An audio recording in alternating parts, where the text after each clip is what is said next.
Preludio a la simetría. La simetría, definida en un sentido tan estrecho o tan amplio como se quiera, es una idea por la que el hombre ha intentado en todas las épocas comprender y crear orden, belleza y perfección. Hermann Weyl. La naturaleza parece aprovecharse de las representaciones matemáticas simples de las leyes de la simetría. Cuando uno se para a contemplar la elegancia y la hermosa perfección del razonamiento matemático implicado, y lo contrasta con sus consecuencias físicas complejas y trascendentales, nunca deja de desarrollar un sentido profundo de respeto por las leyes de la simetría. Frank Young. Pero, aunque las simetrías se nos oculten, podemos sentir que están latentes en la naturaleza, gobernándolo todo sobre nosotros. Esta es la idea más emocionante que conozco, que la naturaleza es mucho más simple de lo que parece. Steven Weinberg. Durante todo el siglo XX y todavía hoy, la simetría ha venido dominando cada vez más nuestro mejor entendimiento de las leyes fundamentales de la naturaleza. Así lo dicen los maestros. Las partes finales de nuestra reflexión, que nos traen a las fronteras actuales y más allá, celebran los grandes triunfos de la simetría y profetizan más. Cambio sin cambio. Qué mantra tan extraño e inhumano para el alma de la creación. Y aún así, su misma irrealidad nos da una oportunidad. Podemos extender nuestra visión imaginativa haciendo nuestra su sabiduría. Nuestra pregunta nos pide que descubramos la belleza en las raíces del mundo físico. Para responder a su desafío, tenemos que actuar en sus dos caras. Debemos agrandar nuestro sentido de la belleza mientras agrandamos también nuestra comprensión de la realidad. Porque la belleza del diseño profundo de la naturaleza, como comprobaremos, es tan extraña como bella, en su extrañeza. Por consiguiente, veremos unas cuantas rupturas de la simetría, a medida que excavamos hacia las raíces profundas del mundo físico. Leves interludios que exploran la forma concreta de belleza que comprobaremos al final. La simetría expandida y fortalecida. Un viaje con Galileo. Para empezar, haremos bien en unirnos a Galileo en un viaje de la imaginación. Enciérrate con un amigo en el camarote principal bajo la cubierta de un barco grande y lleva contigo unas cuantas moscas, mariposas y otros pequeños animales voladores. También un acuario con algunos peces. Cuelga una botella que se vacíe gota a gota en una vasija que tenga debajo. Mientras el barco está atracado, observa con atención cómo los animales vuelan con la misma velocidad hacia todas las paredes del camarote. Los peces nadan indistintivamente en todas las direcciones. Las gotas caen a la vasija de debajo y, si tiras algo a tu amigo, no tienes que lanzarlo más fuerte en una dirección que en otra, siempre que la distancia sea la misma. Si saltas con los pies juntos, alcanzas la misma distancia en cualquier dirección. Cuando has observado todas estas cosas atentamente, aunque sin duda, mientras el barco esté quieto, todo debe ocurrir de esa forma, haz que el barco se mueva a la velocidad que quieras, siempre que la velocidad sea uniforme y o fluctúe de un lado a otro. No descubrirás el menor cambio en ninguno de los efectos anteriores, ni podrías deducir de ellos si el barco está quieto o en movimiento. La causa de todas estas relaciones entre efectos es el hecho de que el movimiento del barco es común a todas las cosas contenidas en él, incluido el aire. Por eso dije que debías estar bajo cubierta, porque si esto tuviera lugar arriba al aire libre, un aire que no seguiría el curso del barco, verías unas diferencias más o menos evidentes. Lo que Galileo estaba aquí combatiendo era sin duda la mayor barrera psicológica para la aceptación de la astronomía copernicana. Copérnico puso la Tierra y todo lo que está en ella en movimiento rápido, la rotación diaria sobre su eje y la revolución anual alrededor del Sol. Las velocidades implicadas son enormes por los criterios cotidianos.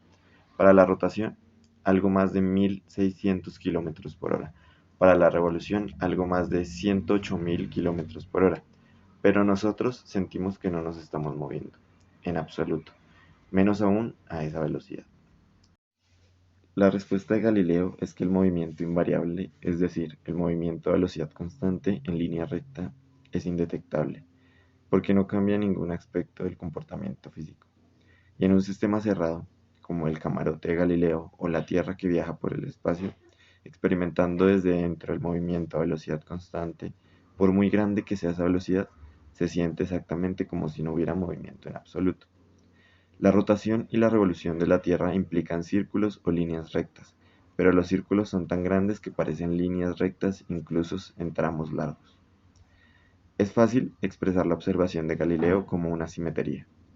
Cambiamos el mundo, o una parte grande de él, como el interior de un buque, moviendo todo a una velocidad común, sin cambiar la manera en que se comportan las cosas. En honor a Galileo, llamamos a esa clase de transformación una transformación galileana. En consecuencia, llamamos a su postulado de simetría galileana o invarianza galileana. Según la simetría galileana, podemos cambiar el estado de movimiento del universo imprimiendo una velocidad global constante, darle un empujón, por así decir, sin cambiar las leyes físicas a las que obedece. Las transformaciones galileanas mueven el mundo físico a la velocidad constante, y la simetría establece que el contenido de las leyes físicas no cambia por tales transformaciones. Belleza cuántica 1. Música de las esferas. La ciencia clásica de Newton y Maxwell ha traído nuevos temas a nuestra reflexión que parecen entrar en conflicto con las visiones e intuiciones anteriores de Pitágoras y Platón, con las que habíamos empezado. Pero en el mundo cuántico de los átomos, un mundo extraño que resulta ser también el nuestro, ocurre un milagro. Las viejas ideas vuelven a la vida vistiendo unas formas nuevas y espléndidas. En su forma resucitada, esas ideas alcanzan nuevos niveles de precisión, verdad y, de manera sorprendente, musicalidad. He aquí como lo nuevo coge a lo viejo. Del corazón de la materia, música.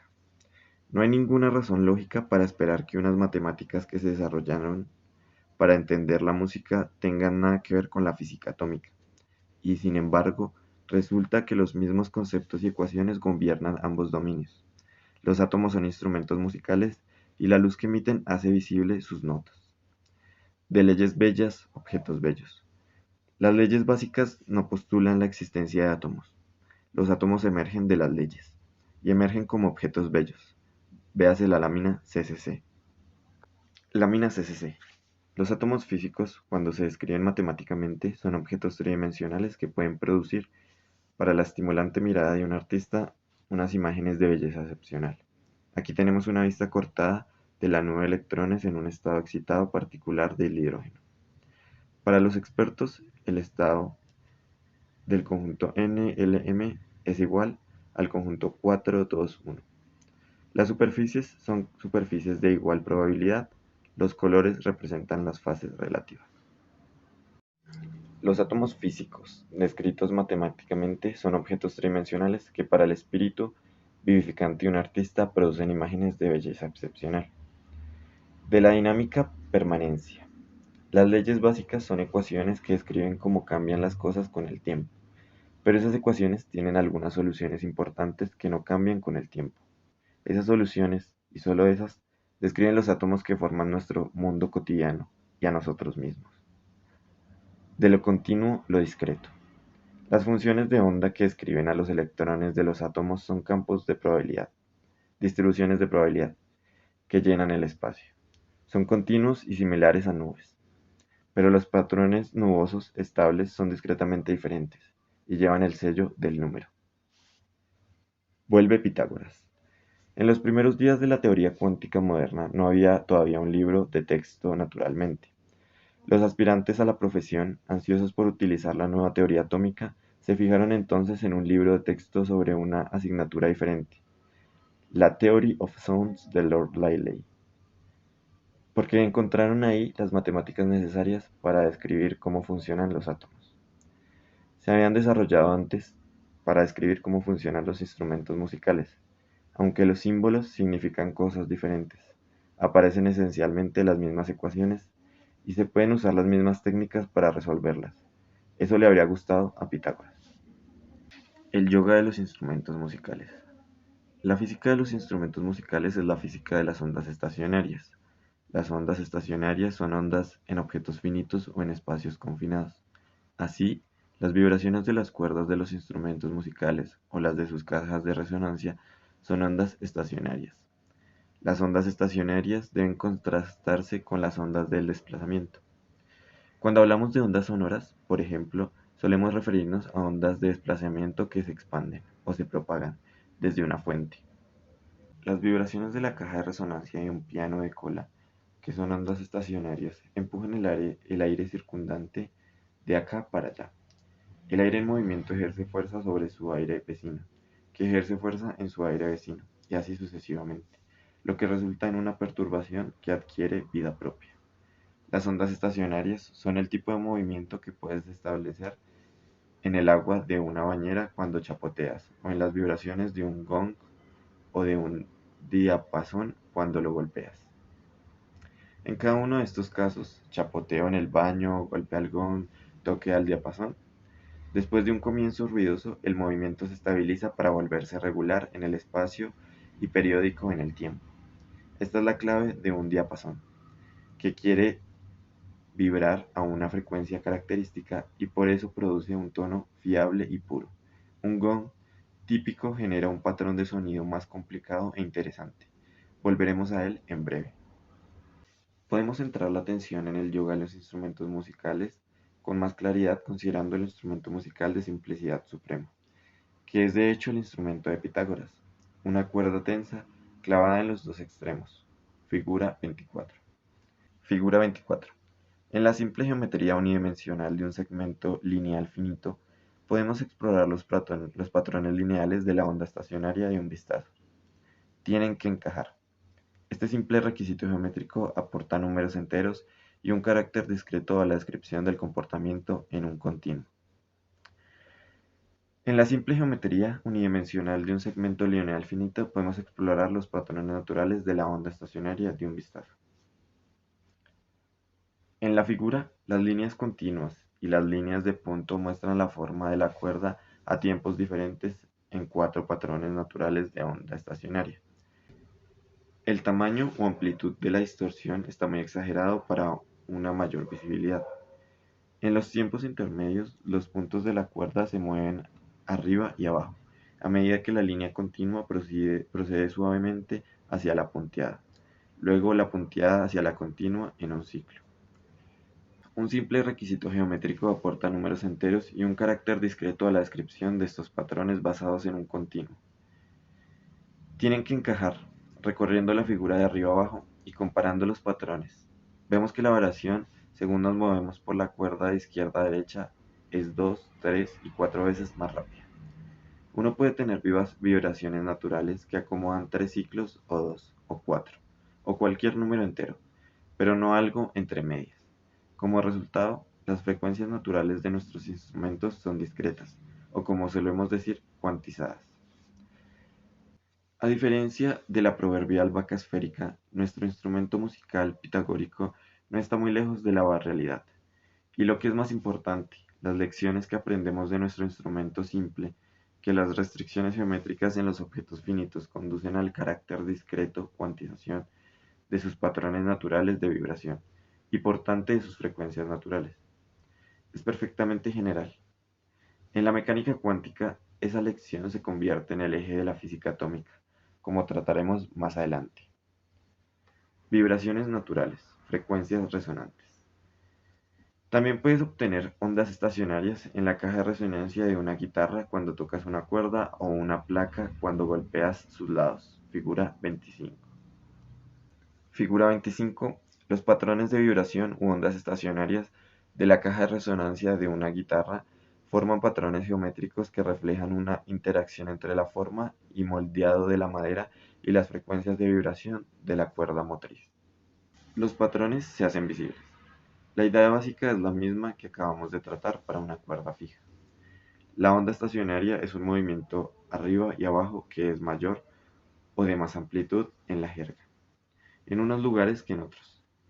Hay curvas a lo largo de las cuales la fuerza de vibración se desvanece y no hay movimiento en absoluto.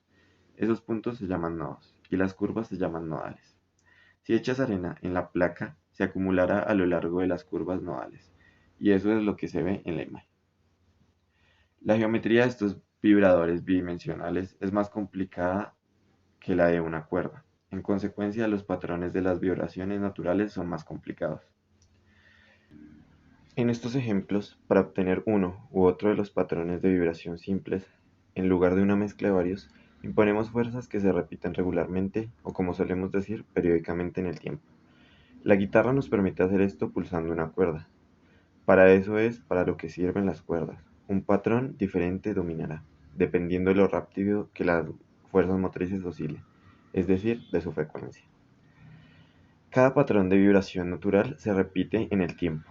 Las fuerzas que cada pieza móvil de cuerda, madera o metal ejerce en sus vecinos son diferentes en los diferentes patrones, y el ritmo al que cambian las cosas es diferente en cada uno. Los patrones que varían de prisa en el espacio tienden a causar mayor fuerza, y por tanto un movimiento más rápido, de mayor frecuencia. Cada patrón de vibración natural ocurre en su propia frecuencia natural. La frecuencia natural se llama también frecuencia resonante, por la siguiente razón.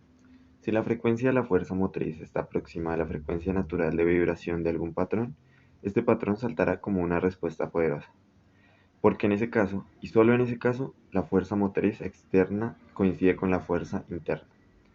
Ciclo tras ciclo para construir la magnitud del movimiento. Cualquiera que haya flexionado las piernas y estirado el cuerpo para dar fuerza al movimiento de un columpio o haya empujado en uno a un niño sabe lo importante que es eso.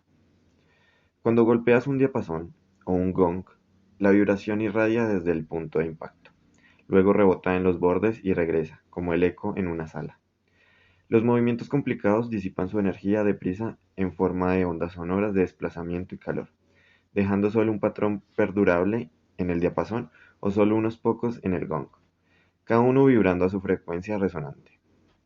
Eso es lo que escuchas como un tono estable o como un acorde que evoluciona despacio, después del comienzo ruidoso.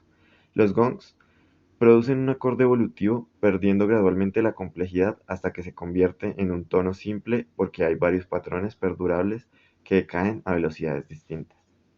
Los patrones de vibración u ondas estacionarias de la caja de resonancia de una guitarra forman patrones geométricos que reflejan la interacción entre la forma y moldeado de la madera y la frecuencia de oscilación de la cuerda motriz, como se muestra en la figura 25. Los patrones de onda estacionarias en una placa cuadrante vibrante en la parte de abajo de la figura son similares, pero más simétricos. Estos patrones tienen un parecido asombroso con los patrones de nubes electrónicas. Figura 26. Figura 26. Cada imagen muestra una instantánea de la nube de probabilidad de un electrón, tomada en cada uno de los estados estacionarios del hidrógeno. Es más probable que el electrón se encuentre donde la nube es más brillante. En cada caso, un solo protón está en el centro de la nube. Las mismas formas orbitales se aplican a los electrones en otros átomos, como el del carbono. El parecido entre las ecuaciones que los gobiernan es profundo, y más asombroso todavía. Una oportunidad perdida. Es una verdadera pena que los pitagóricos no hicieran un seguimiento de sus descubrimientos con cuerdas vibratorias para considerar instrumentos un paso más complicados, como nuestras placas bidimensionales.